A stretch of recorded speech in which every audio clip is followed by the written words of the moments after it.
Hello বন্ধুরা, কেমন আছো সবাই? আশা করি ভালো আছো। তো আজকে আমি যাচ্ছি বেনাপুর বিচে। তো ইউটিউবে দেখেছি আর কি যে এই জায়গাটার সম্বন্ধে। তো আজকে আমরা যাচ্ছি, এখন বাজে 4টে। তো আমিও ফ্যামিলি নিয়ে জাস্ট একটু ঘুরতে যাচ্ছি, দেখি কীরকম কী জায়গা, কীভাবে যাওয়া যায় সেটাও তোমাদের জানাবো।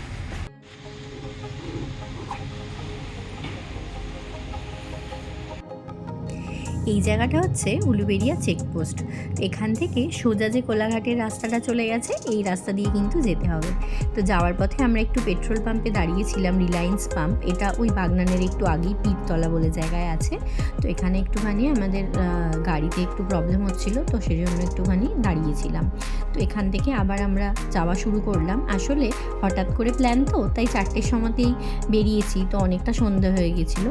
আমরা এবারে চলে এলাম বাগনান স্ট্যান্ড। বাগনান থেকে এই যে বাঁদিকে রাস্তাটা নিতে হবে, কিন্তু তোমরা যদি কেউ কলকাতার দিক থেকে আসো তাহলে বাগনান স্টপেজের আগে বাঁদিক দিয়ে রাস্তাটায় যাবে। এখানে এটা হচ্ছে শ্যামপুর গাদিয়ারা রোড যেটাকে বলে।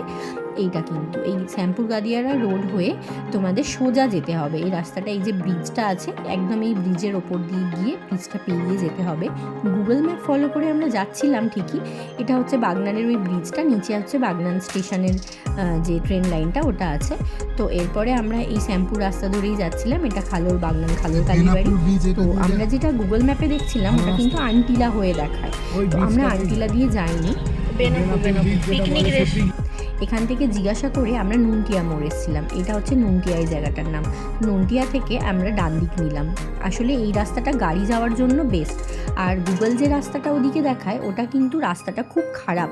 সেজন্য পিকনিকের জন্য যদি আসতে চাও বা গাড়ি নিয়ে আসো 4 হুইলার, তাহলে এই রাস্তাটাতেই আসবে।